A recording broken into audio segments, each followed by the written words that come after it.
우리가 사는 이 세상에 낙심할 일이 참 많이 있습니다. 요즘같이 어려운 때에는 아마 우리의 삶 가운데 여러 가지 문제로 참 낙망하기 쉬운 때입니다. 병 때문에 낙심하는 가정이 있습니다. 또 경제적인 문제로 낙심하는 가정도 있습니다. 가족 간의 인간관계로, 자녀 문제로, 또 부부 사이의 문제로, 때로는 친인척의 여러 가지 얽힌 문제들 때문에 낙심할 때가 있습니다. 여러분, 여러 가지로 우리가 이 세상을 살면서 낙심할 수 있지만 우리가 한 가지에만 낙심하지 않으면 우리는 소망이 있습니다. 바로 우리가 기도에만 낙심하지 않는다면 우리에겐 소망이 있고 어떤 문제든지 이길 수 있는 힘이 있는 것입니다. 이 낙심 중에 가장 무서운 낙심이 기도에 낙심하는 것입니다. 여러분, 기도 낙심병은 무엇입니까? 기도해야 소용이 없다는 생각입니다. 기도해봐야 하나님이 내 기도 응답하지 않는다는 생각입니다. 기도가 무슨 의미가 있느냐고 생각하는 것입니다. 기도는 그냥 심리적인 푸념이요, 자기 치료요. 그 다음에 어디 가서라도 소리를 질러야 되는데 하나님 앞에서 소리를 지르니 정신 건강에 좋다, 또는 자기 최면 정도에 불과하다, 자기 위로에 불과하다, 영혼의 넋두리에 불과하다고 생각해서 효과는 인정하지만, 그러나 기도를 하나님이 들으신다고는 생각지 않는 사람들입니다. 내 기도가 하나님께 들려진 바 되고 하나님께서 내 기도에 귀를 기울이신다는 것에 대한 체험과 확신이 없는 사람들은 기도는 하지만 사실은 하나님께 대한 낙심의 기도를 드리고 있는 것입니다. 여러분, 기도 응답을 받아보신 경험이 얼마나 있으십니까? 살아계신 하나님께서 이 80억 인구가 살아가는 이 지구상에서 들려지는 나 개인의 기도에 구체적으로 응답하시고 들으시고 반응하셨다는 경험이 있으십니까? 그리고 있으시다면 얼마나 오래 되셨습니까? 자주 있으십니까? 너무나 오래된 이야기는 아닐까요? 오늘 본문의 비유는 과부와 재판관의 비유로 우리에게 잘 알려져 있습니다. 그런데 이 비유의 배경은 종말론적인 분위기입니다. 오늘 본문을 가만히 보고 특별히 그 18장 앞에 있는 17장을 살펴보면은 재림과 연관해서 하는 분위기인 것을 알 수가 있습니다. 종말에 대한 여러 가지 비유를 말씀하시다가 주님은 탄식조로 18장 8절에서 이렇게 말씀하십니다. 내가 너희에게 이르노니 속히 그 원한을 풀어주시리라. 그러나 인자가 올 때 세상에서 믿음을 보겠느냐 하시니라. 말하자면 오늘의 본문은 인자가 올 때, 우리 주님께서 재림하실 때 우리를 통해서 보고 싶은 신앙인 것입니다. 주님은 재림하실 때 우리들이 어떤 신앙의 모습으로 주님 앞에 서 있기를 원하시고 우리의 신앙이 정말 어떤 신앙으로 주님께 보여지기를 우리 주님께서는 간절히 원하셨을까요? 주님이 그토록 보고 싶어 하시는 신앙, 그것은 어떻게 이루어져야 하는 신앙이겠습니까? 18장 1절에서 그 비결을 이렇게 말씀하고 있습니다. 예수께서 그들에게 항상 기도하고 낙심하지 말아야 할 것을 비유로 말씀하여, 항상 기도하고 낙심하지 말아야 할 것, 이것이 오늘 비유의 핵심 주제입니다. 주님이 오실 때 주님 앞에 아름답게 일어나는 신앙을 갖기 위해서는 항상 기도하고 낙심하지 말아야 한다고 말씀하고 있습니다. 여러분, 이 세상에는 좀 전에도 말씀드린 것처럼 낙심할 일이 참 많이 있습니다. 앞서 말씀드린 대로 여러 가지 일들을 통해서 우리는 낙심을 하게 됩니다. 어떤 좌절들, 가정의 아픔들, 우리 삶에 부닥치는 수많은 문제들 때문에 우리는 낙심하곤 합니다. 그런데 가장 무서운 것은 기도하다가 낙심하는 것입니다. 기도하다가 생기는 낙심, 이것을 기도 낙심병이라고 부르는 것입니다. 이 기도 낙심병에 걸리면 굉장히 심각한 타격을 받는데 우리 영혼에 결정적인 장애가 되기 시작합니다. 영적으로 자라지 않습니다. 이 병에 걸리면 주님이 재림 때 그토록 보고 싶어하는 그 믿음이 우리 안에 일어나지 않습니다. 이 병은 아주 심각한 것입니다. 이 기도 낙심병은 초신자들에게는 잘 안 걸립니다. 기도 생활 오래 하신 분들이 자주 걸리는 병입니다. 교회 생활을 오래 하신 장로님, 권사님, 목사님들이 자주 걸리는 병입니다. 그리고 비교적 오랫동안 신앙생활을 했던 분들 가운데 다수 걸려있는 병이기도 합니다. 주님도 이 문제는 공생의 초기에는 가르치지 않으셨습니다. 주님의 생애 가르침을 보면 3년 공생애 동안에 많은 가르침을 주셨는데 놀랍게도 그 가르침 중에는 설교를 어떻게 잘할 수 있을 것인가에 대해서는 가르치지 않으셨습니다.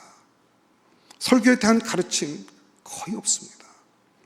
그런데 주님의 가르침의 그 내용 중에 가장 많이 나온 주제 중에 하나가 기도에 대한 가르침입니다. 주님은 공생의 초기에도 기도에 관한 여러 가지 교훈을 주셨습니다. 그런데 오늘 이 본문의 말씀은 예수님의 공생의 마지막 시기입니다. 십자가를 지시기 위해서 예루살렘으로 향해 올라가시는 중에 거의 마지막으로 주시는 기도에 대한 교훈인데, 특별히 예수님을 따른 지 3년이나 되는 제자들을 앞에 앉혀놓고 웬만큼 신앙이 형성된 사람들이 주님의 재림 때까지 온전한 신앙으로 주님 앞에 일어서려면 꼭 극복해야 될 마지막 과제가 있다는 것입니다. 그것은 기도하다가 낙심하는 병입니다. 우리는 이 기도 낙심병을 어떻게 극복할 수가 있겠습니까? 오늘 본문에 과부와 재판관 비유에서 우리는 몇 가지를 볼 수가 있습니다. 어떤 사람들이 기도하다가 낙심을 합니까? 오늘 본문에 보면 어떤 도시에 하나님을 두려워하지 않고 사람을 무시하는 한 재판관이 있었습니다. 4절에 보면 이렇게 되어 있습니다. 그가 얼마 동안 듣지 아니하다가 후에 속으로 생각하되 내가 하나님을 두려워하지 않고 사람을 무시하나.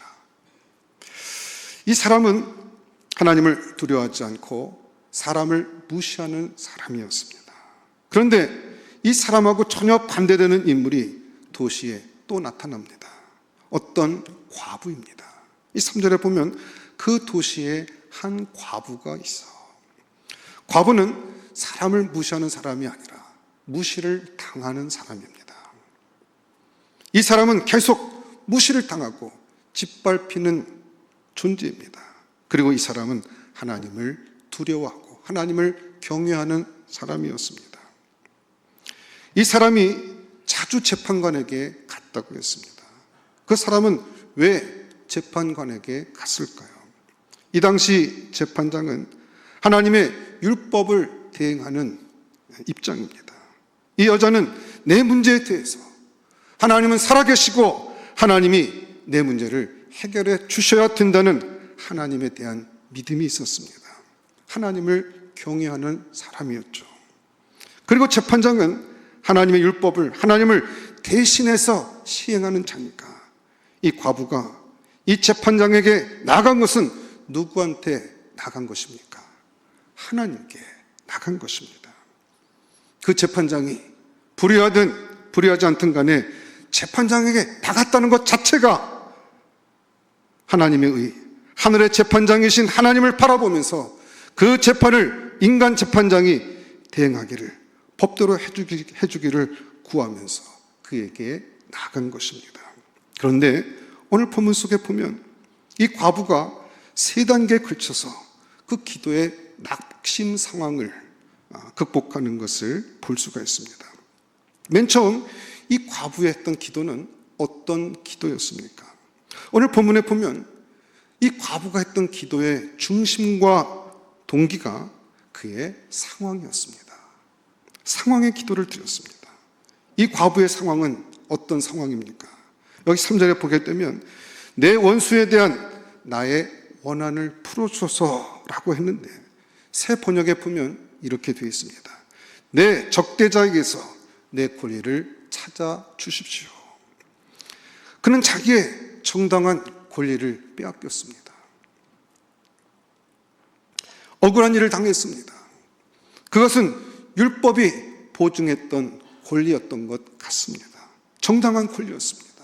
짓밟히고 빼앗겼습니다. 그의 삶에 아주 불이한 현실이 생긴 것입니다. 그것 때문에 괴로워서 지금 재판장에게 나아가고 있습니다. 여러분, 이 과부의 기도는 그 기초가 무엇이었습니까? 그의 불이한 현실, 이해할 수 없는 고통, 괴로움, 정말 모순된 현실, 불이한 체제, 이런 것들에 의해서 상처받은 그의 삶, 그 자체가 그의 기도의 바탕이었습니다. 즉 상황의 기도였던 것입니다. 이 여인이 겪은 상황은 그를 하나님께 기도하러 나가게 만들었습니다. 오늘날도 많은 분들이 상황의 기도를 하고 있습니다. 상황의 기도를 하는 분들은 그 상황에 이끌려서 하나님께 기도하러 나오게 됩니다. 고통을 느낄 때, 괴로움이 있을 때, 삶의 어둠이 들어오기 시작했을 때, 견딜 수 없는 아픔의 화살이 자기 영혼의 깊은 부분에 꽂히기 시작했을 때 피 흘리면서 하나님을 향해서 나오고 있습니다. 상황의 기도죠. 근데 이 상황의 기도는 항상 상황에 의해서 기도하는 사람은 기도 낙심병에 걸리게 되어 있습니다. 상황이 낮으면 다행이죠. 그런데 상황이 계속해서 변하지 않을 때 오랫동안 기도했고 오랫동안 부르짖었음에도 불구하고 삶의 변화가 없습니다. 여전히 현실은 답답하고 어둡고 고통스러운 현실입니다. 그리고 이 사람 마음속에 뭐가 생기기 시작합니까?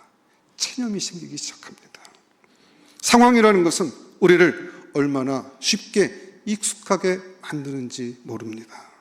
맨 처음 아파서 하나님 앞에 이끌려 나가서 기도했고 그 상황을 하나님께 고백하고 털어놓고 비명을 질렀지만 어느덧 상황에 익숙해지다 보면 상황이 아직 해결되지 않았음에도 불구하고 우리는 점점 그 상황 앞에서 체념하기 시작합니다.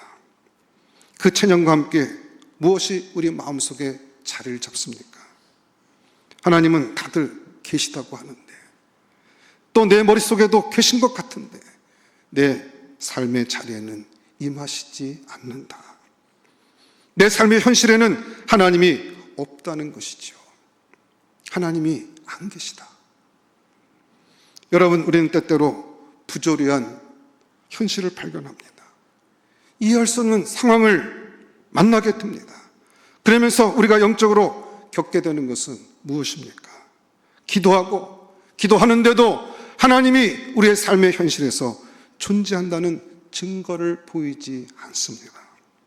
분명히 하나님 계시면 이렇게 되면 안 되는데 하나님이 안 계실 법한 그런 일들이 계속해서 우리 삶 가운데 일어나고 그 일들은 좀처럼 교정될 기미가 보이질 않습니다. 그래서 우리 영혼은 하나님의 부재, 계시지 않는다는 현실을 겪게 됩니다. 그러면서 우리에게 생긴 일이 있습니다. 하나님께 대한 자기의 환상이 깨지기 시작합니다. 여러분, 우리는 하나님께 대한 자기 중심적인 환상을 항상 갖고 있습니다. 하나님이 내게 이렇게 해주실 거야. 내게 이렇게 해주셔야만 해. 내 기도 내게 이렇게 응답하실 거야. 그래, 하나님 그런 분이시지. 우리는 계속 자기의 환상을 가지고 하나님을 향해서 나아가곤 합니다.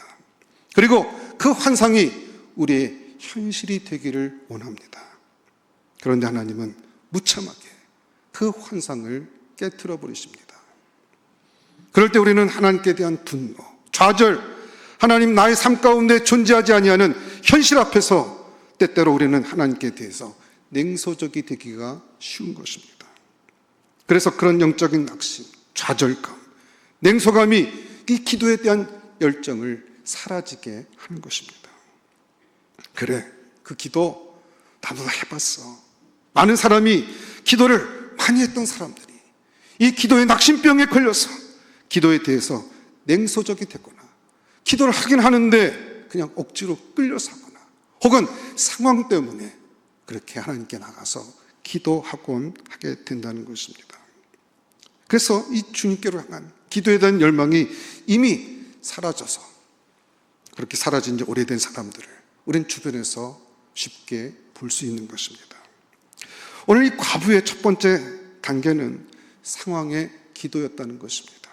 그런데 과부는 그 다음 단계로 넘어가면서 상황의 기도만 하는 사람들이 정말 부닥치기 쉬운 이 기도 낙심병에 대해서 극복할 수 있는 다음 단계로 들어가고 있는 것을 우리는 볼 수가 있습니다.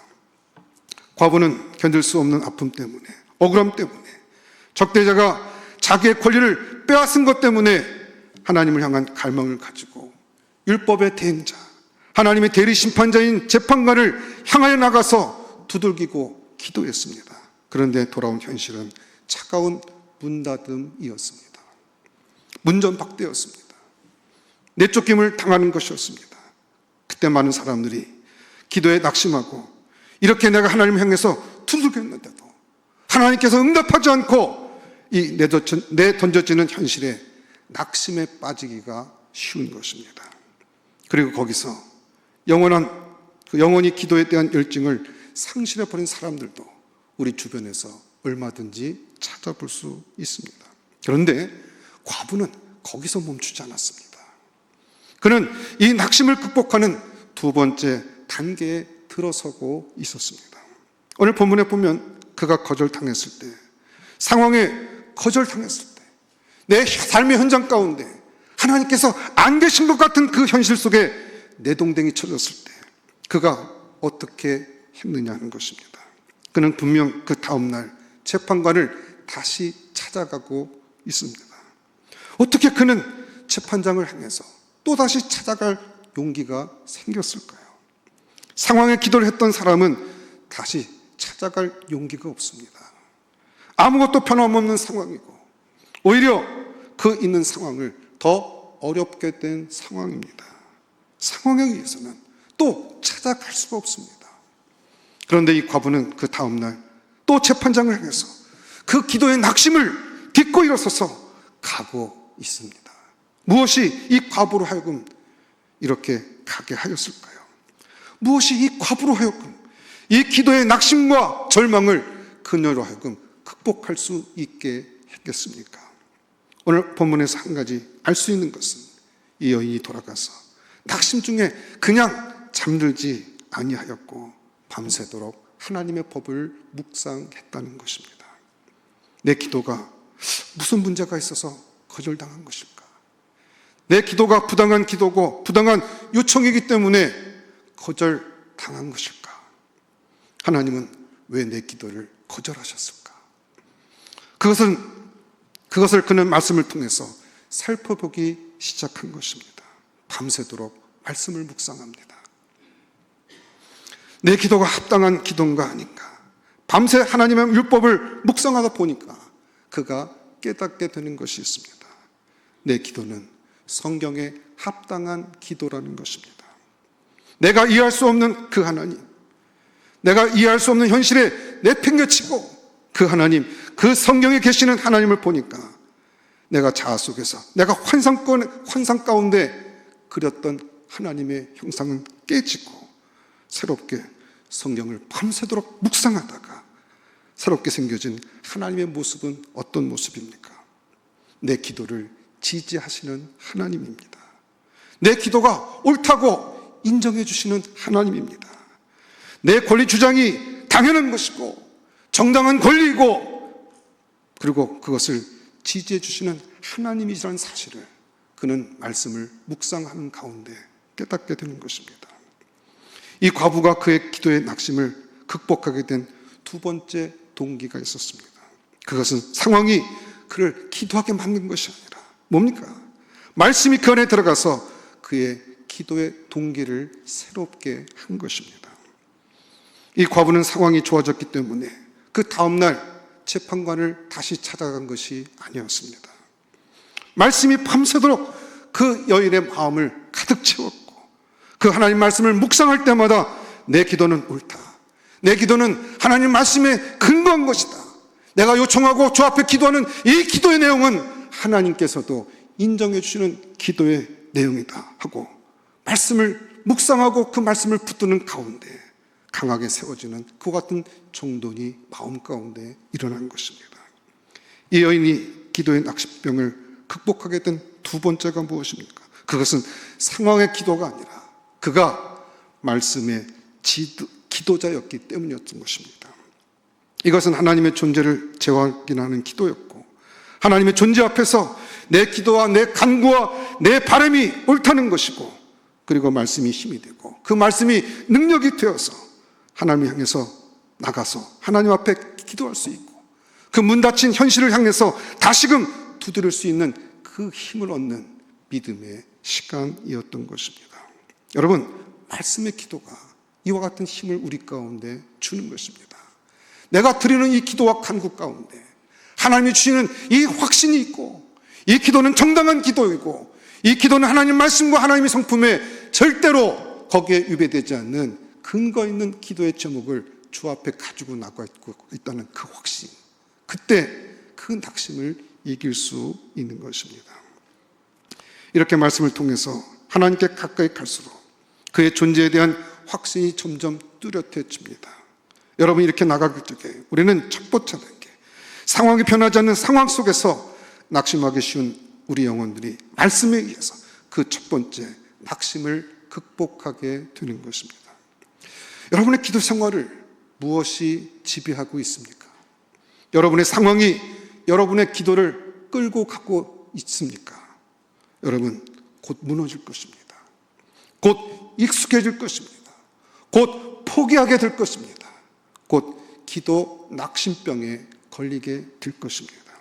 그러나 말씀이 여러분의 기도를 이끌고 가기 시작했다면, 말씀만 묵상하면 그 기도의 불기둥이 일으켜서 우리 중심을 하나님을 향한 갈망으로 채우고 하나님 존재의 확신을 주고 우리 하나님을 향해서 나가게끔 우리를 붙들어주고 있다고 하면 우리는 아무리 차가운 현실 가운데 있다 할지라도 그것을 넉넉히 지나갈 수 있다라는 것입니다. 그러나 그것만으로도 이 기도의 낙심병을 모두 이길 수는 없습니다. 그런 사람도 또 기도에 낙심을 하게 됩니다.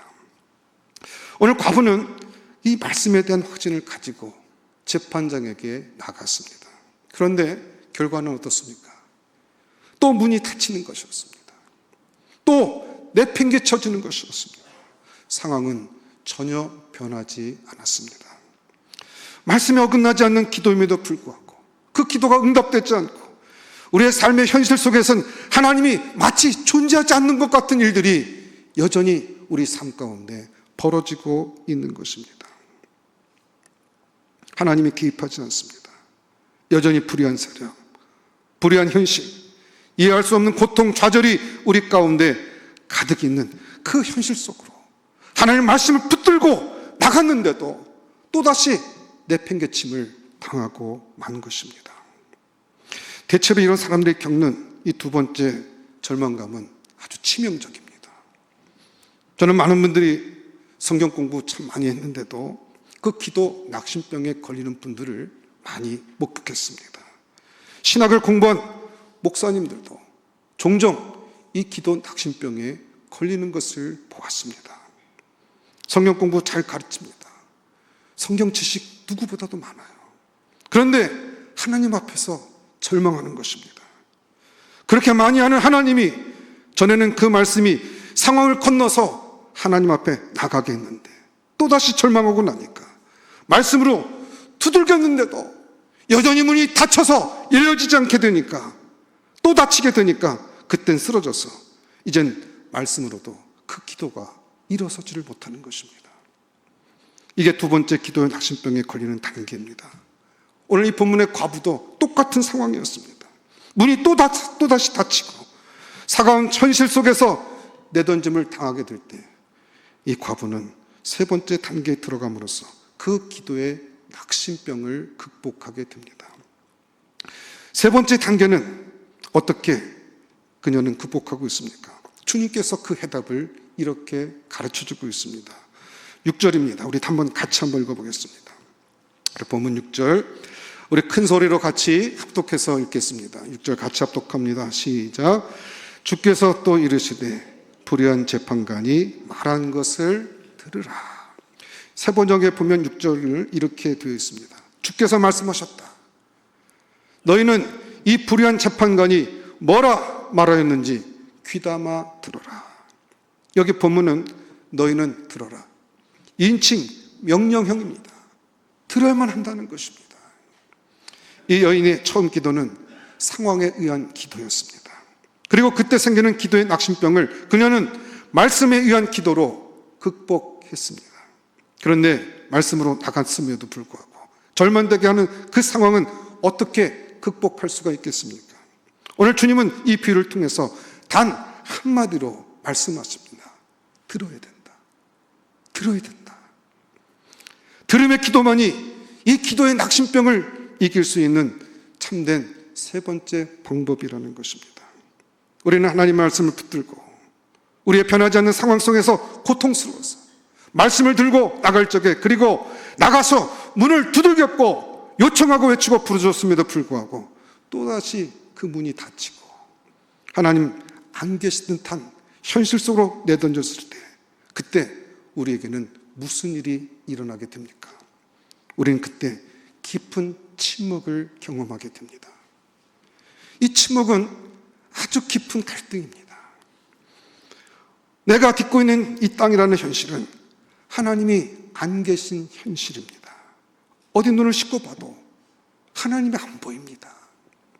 그런데 말씀을 통해서 내 머릿속에 있는 하나님, 분명히 계시는 하나님인데 여전히 깊은 갈등 속에 내가 존재하고 있습니다.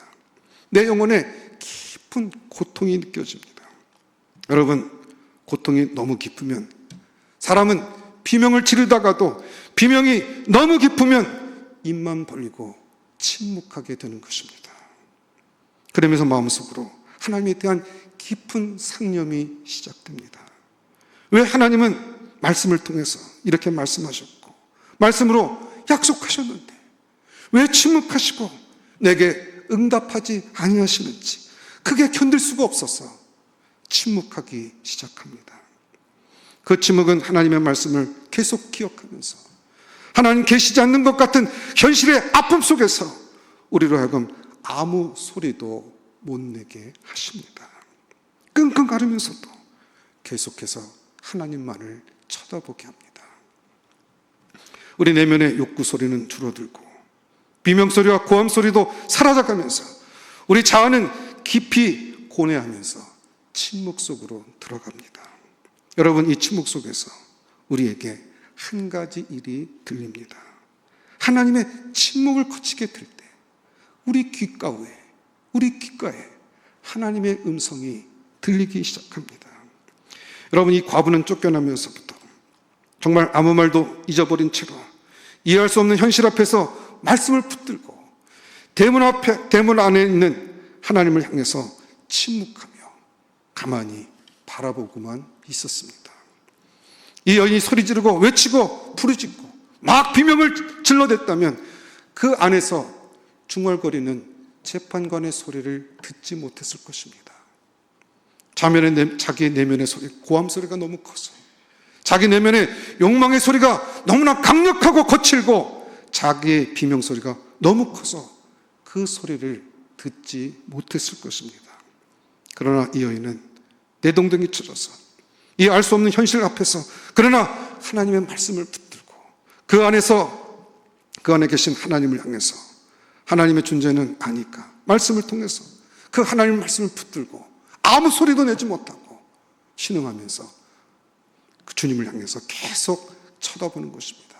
침묵 속에서 바라봅니다. 여인의 이 깊은 침묵 가운데서 말씀을 들어올 수 있는 내면의 자리, 바로 공간이 열리는 것입니다. 헨리 나우에는 이렇게 얘기했습니다. 말씀은 침묵 가운데서 솟아나오고 침묵은 말씀 가운데 커진다.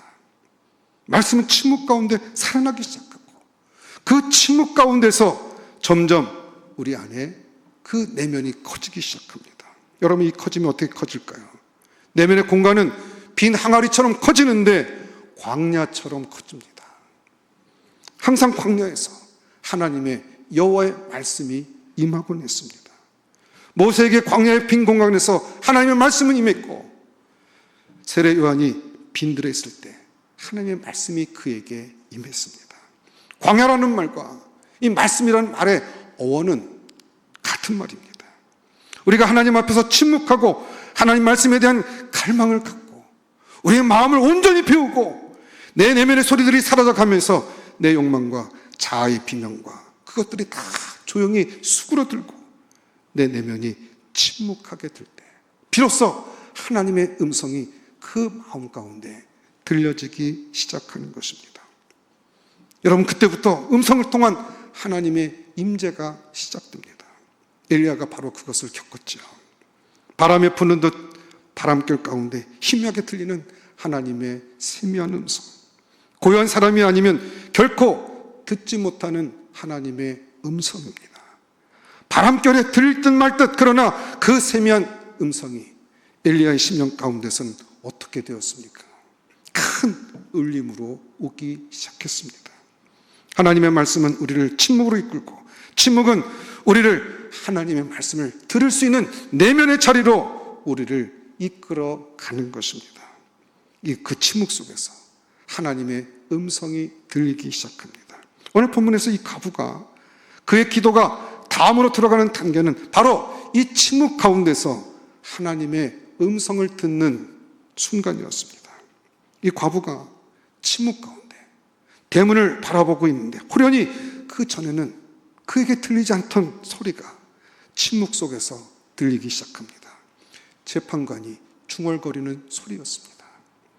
이 과부가 점점 더 와서 나를 귀찮게 할 테니 이젠 내가 들어줘야지. 땀을 흘리며 중얼거리는 재판관의 그 중얼거리는 소리가 이 여인의 귀에 들리기 시작합니다. 이번 한 번만 더 문을 두들기면 열어줘야지. 그 음성이 들리는 순간에 과부는 일어납니다. 여전히 문은 굳게 닫혀있지만 절망하지 않습니다. 말씀으로 두들겨도 닫혔던 그 문이지만 그 안에서 들리는 호련한 하나님의 인격적인 임재를 통한 성령의 음성, 고요하지 않고는 들을 수 없는 그 음성, 곧 고요한 내 내면에 호련히 임하는 하나님의 말씀, 그것이 들리는 순간에 이 여인은 그 기도의 낙심한 상황을 딛고 일어납니다. 그리고 달려가서 문을 두들기기 시작합니다. 그때는 이미 들었기 때문에 강하게 두들기지도 않습니다. 고요하게, 그러나 확신에 사서 두들깁니다. 그리고 문은 열리고 불의한 재판관이 아닌 참으로 의로우신 아버지께서 그 택하신 자녀들의 부르짖음의 응답으로 하나님께서 문을 여시고 그를 끌어 안으시는 것입니다. 기도는 마지막 단계가 듣는 단계입니다. 듣지 못하는 사람은 이 기도 낙심병을 절대로 극복할 수 없습니다. 여러분, 하나님의 음성을 언제 들어보셨습니까? 하나님께서 숨결을 느끼게 할 만큼 가까이 오셔서 성령을 통해서 우리 심령 가운데 말씀하시는 그 음성을 들어야 합니다. 객관적으로 쓰여진 하나님 말씀이 내게 주관적으로 내 삶의 공간에, 내가 발딛고 있는 내 삶의 현장에 주인께서 찾아오셔서 숨결 같은 음성으로 내 심령 가운데 들려주시는 그 음성을 들으셨습니까? 들으셔야 됩니다. 그 음성이 들려야 우리는 기도의 낙심병을 극복할 수 있다는 것입니다. 기도 낙심병은 상황의 기도에서 말씀의 기도로, 말씀의 기도에서 들음의 기도로 들어가서 하나님의 임재를 체험할 때 우주에 계신 하나님이 나를 꼭 끌어안고 이 차가운 현실에서 떨고 있는 나를 끌어안고 내 귀에 사랑한다고 말씀하시는 그 음성이 귀에 들리는 순간에 우리는 넘어갈 수 있는 것입니다. 아무리 우리의 현실이 차갑고 열문이 닫혀 있어도 우리는 다시 일어나서 사랑으로 그 문을 열어가고 주변 사람들을 녹이는 영적 여행의 긴 길을 우리는 또다시 떠날 수 있는 것입니다. 주님 오신 지 2000년이 지났습니다. 앞으로 얼마의 시간이 우리에게 있을지 모르겠습니다. 그러나 이 들음의 기도가 우리 속에 녹아있는 사람은 이 시간의 무한함을, 공간의 무한함을 넘어서서 영원으로 하나님의 새하늘 새 땅으로 우리는 들어가는 것입니다. 이 은총이 저와 여러분 가운데 날마다 임하기를 주님의 이름으로 축원합니다. 기도하겠습니다. 하나님 감사합니다. 하나님 아버지, 인자가 올 때 주님이 보고 싶은 믿음, 항상 기도하다가 때로는 낙심이 시작될 때마다 그 낙심함을 넘어갈 수 있는 가르침, 교훈을 비유로 말씀하심을 감사합니다. 과부처럼 상황에 의해서 기도를 시작했다 할지라도 그 상황이 변하지 않아서 낙심하는 상황이 온다 할지라도 말씀 때문에 건너가게 하여 주옵소서. 말씀이 우리 마음에 가득 차서 하나님의 존재에 대한 신뢰를 갖고 이 불의한 현실 속에서도 또 가서 두들겨도 문이 열리지 않는다 할지라도 우리가 낙심하여 돌아가지 아니하고 계속 침묵 속에서 말씀을 붙들고 하나님에 대해서 시선을 고정할 수 있도록 도와주시고 우리 영혼의 귀가 열려져서 오늘도 성령을 통해서 우리 마음과 심령 가운데 들려지는 주님의 음성을 듣게 하여 주시옵소서. 우리의 마음과 우리의 귀를, 우리의 눈을 열어주셔서 우리 삶 가운데 역사하시고 붙들어오시는 그 하나님의 놀라운 은혜와 사랑을 보고 또한 느끼고 체험하며 그 사랑을 자랑하며 살아갈 수 있는 믿음의 종들이 다 될 수 있도록 은혜 허락하여 주시옵소서. 모든 것 감사하고 예수님 이름으로 기도드렸사옵나이다. 아멘.